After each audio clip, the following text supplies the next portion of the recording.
Hello and welcome to the Trade Ideas Market Recap for Monday, June the 9th. My name is Barry Anderson. I'm the moderator of the trading room. This is the address to get into the room, and you can log in as a guest or use your Facebook or your Twitter account to log in.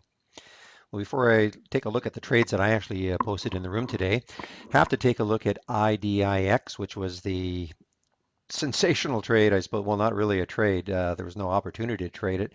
This was a buy or a takeover by Merck. So can you imagine waking up as a IDEX and IDEX Pharmaceuticals shareholder? The stock closed at around $7 on Friday, and it opened at $24 today.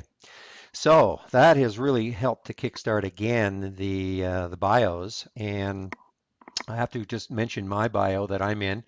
This is MGNX. This is the one that Dan Merkin recommended to me and to others in the room. I don't know how many took it, but it is doing really well now. It is broken out of this channel area right here. You can see that I was in this stock way back in April, and it just sort of hung around this area right here, and now it appears like it wants to break out. And I noticed today it had a recommend some buy recommendation up to $28. Again, this is the gap right here up to 38. If we get really lucky, maybe we'll fill at least half, maybe three quarters, maybe all the gap. Who knows? But this has been a long-term play for me, and now it's starting to work out.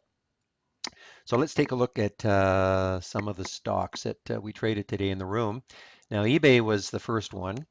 And eBay was one that came up on one of my scanners that was looking at stocks that were starting to lose ground immediately, and came up in the pre-market. And you can see right there that there's where it closed on Friday. This is the post-market on Friday, and this is the pre-market today. So you can see it was looking rather weak, and so I decided I was going to take a look at this one, and I shorted it at 48.79, and I got out at 48.51. And that was for half. And as it came back up, I took the rest out. I don't have it marked here, but I have it. I took the rest out at 48.77. So not a bad early trade. I mean, we're talking 5, 10, 15. So 20 minutes into the day, and I was into this and almost out totally in another 15 minutes. So not a bad start to the day. The second trade was TSN. And TSN came from the bounce alert. And the first alert came at 9:49 and the price was at 39.16. So, it was way up here when we first started watching it. Now, TSN was the winner in let's just bring this one up here in the Hillshire Brands bidding war with Pilgrim Pride. This stock has had an amazing run over let's see now, look at here back on, oh, it's about maybe a couple of weeks ago, and you can see the first bid came in, it was at 36, and so the first bid came in at 44, and then the next bid came in at 51, and the next bid came in around 58, and today Tyson was the winner at basically, I'm not sure what the final price was, but they were declared the winner. Hillshire said that's it, and Pilgrim Pride has dropped out. So tremendous win for these shareholders. Now, what I have seen, let me just back this out here. What I have seen in the past, and when I say the past, usually, let me bring TSN up again.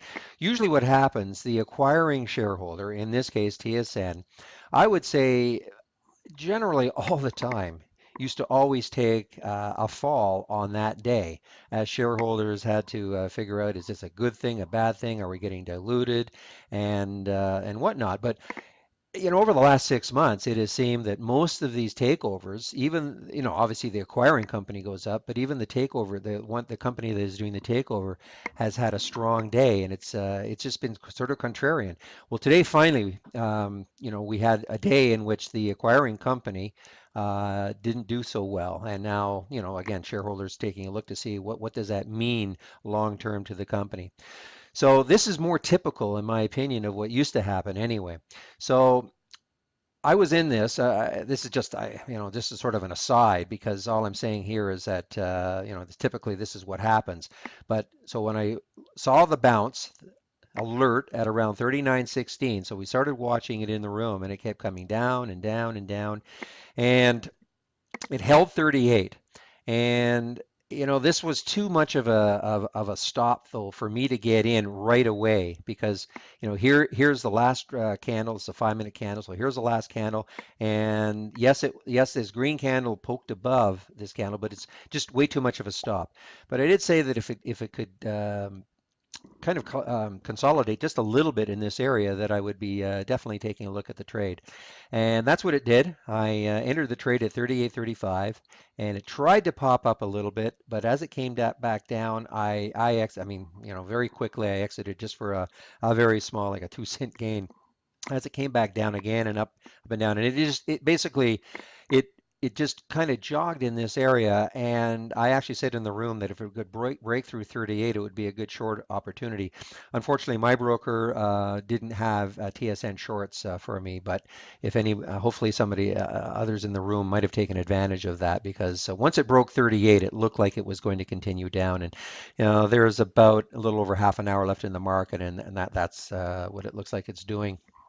Now, the last trade I took was, I guess, I don't want to call it a gamble, but Clorox. And you can see what happened here is that we were alerted in the room that probably right around this area that all of us there was a abnormal activity happening in Clorox.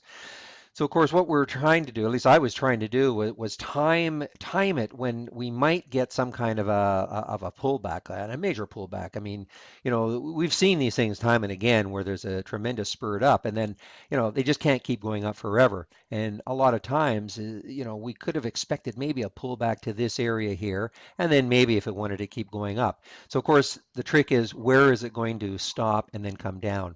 And I basically took it at 92.08. Now, it wasn't on this candle here. It was more in this area right here at 92.08 as a short. Okay, as a short, and it almost came down. There's 91.96. I was waiting for it to break 92, the whole number, and it looked like it might have. It looked like this might have been the capitulation, and it could have come down, but that just didn't happen. And so I exited the trade for a loss at 92.26. I didn't have a lot of shares. I didn't have to. I didn't feel I had to take a lot of shares because, these things can come down as quickly as they go up. So I thought if I just took a few shares, I could still be a good reward. But this is very resilient. In my opinion, this is not typical of what happens to stocks that have this pattern. My opinion, normally what happens is that you don't get this. You get these spikes up, but then you definitely get some kind of a pullback. And we really haven't seen. I mean, the pullbacks have come from these areas, yes, but these are much harder to, again, my opinion, much harder to time. So this has been very strong, and it's definitely continue up. We actually I looked at it again right in this level here to see maybe if it could break down again through that whole number that I was going to take the short, but it just didn't. So a lot of resiliency with CLX today, and certainly going to watch it tomorrow. Take a look at it on the daily, and see, there's a little spike right there at 92.42, so it's above that. So really, you're talking some resistance maybe at 93.83, which is fairly close for it's about a dollar, less than a dollar for this price of a stock. But who knows? Obviously, something is maybe Icon has put in another bid on it or is trying to get active on the board. So that was it on the stocks that I actually traded, and the only other one, actually, oh, I notice I am in. I am in. I didn't post this in the room. This was a late one for me, and I guess it's doing okay. This is SU, and it had a break of the 20-day high at 39.69. I'm not in at 39.69. I'm in at, I believe, 39, right in this level here. A little late for me to get in, but it looked like it wasn't going to whip around too much, so I thought I would just take a flyer at the end of the day and see what happens. So I'll probably hold that right to the end, and who knows, maybe it'll give me 20 cents or so.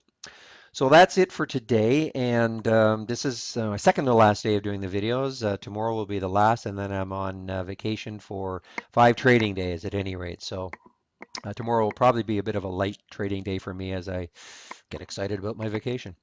So let me just bring back the cover page. Again, this is how to get into the room. This is the address, and I hope to see you in the trading room tomorrow.